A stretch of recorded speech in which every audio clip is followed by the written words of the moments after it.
أعوذ بالله من الشيطان الرجيم.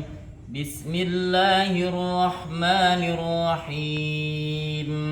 قل أعوذ برب الفلق من شر ما خلق ومن شر غاسق إذا وقب ومن شر النفاثات في العقد ومن شر حاسد إذا حسد.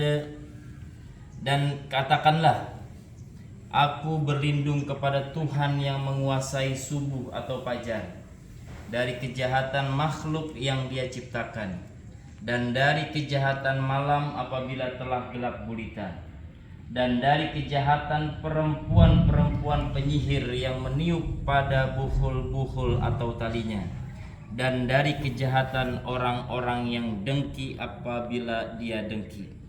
Ada orang baik, pasti ada juga orang buruk. Ada orang taat, ada orang durhaka. Dia selalu berpasangan. Ada hidup, ada mati, ada laki, ada perempuan. Tapi ayat ini menceritakan tentang sebuah kepasrahan total yang harus dilakukan kepada Allah. Karena orang jahat banyak, bahkan bukan hanya orang jahat saja. Waktu malam di mana sudah gelapnya terjadi menyelimuti dari wanita-wanita yang penyihir dan meniupkan di buhul-buhulnya. Dan yang paling parah adalah ditutup dengan orang yang dengki apabila dia mendengki. Pak Haji Mukhlis, sebelum kita lanjutkan, apa yang antum ingin sampaikan?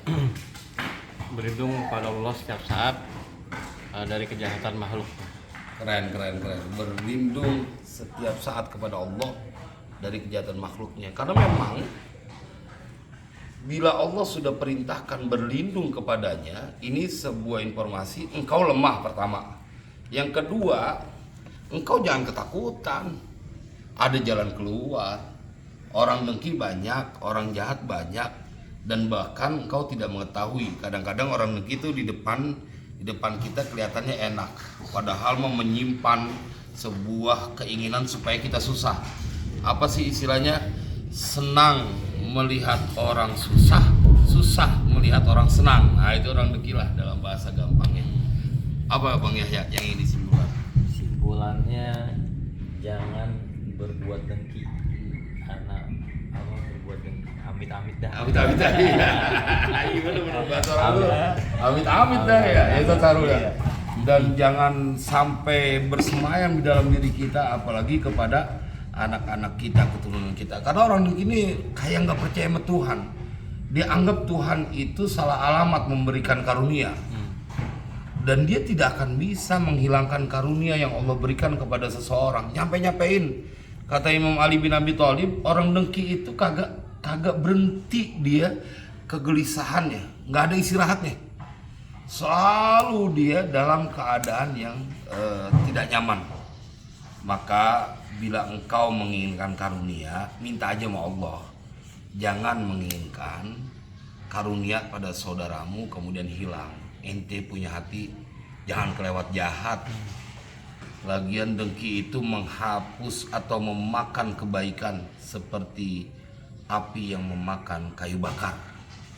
Ntar ente mati kagak bawa apa-apaan gara-gara dengki. Sholatnya, puasanya, habis semuanya. Naudzubillah, udah capek-capek ruku sujud dari akil balik gara-gara dengki. Lagian mukanya orang dengki biasanya kagak tapi cakep, kagak menebarkan aura kedamaian. Pokoknya bawaannya mau nyurang aja gitu. Ini apa mana? Nyerangas. Iya, nyerangas bocah songong gitu. Mudah-mudahan ini menjadi manfaat. Ini menjadi pengingat buat kita semuanya. Amin. Assalamualaikum warahmatullahi wabarakatuh. Waalaikumsalam.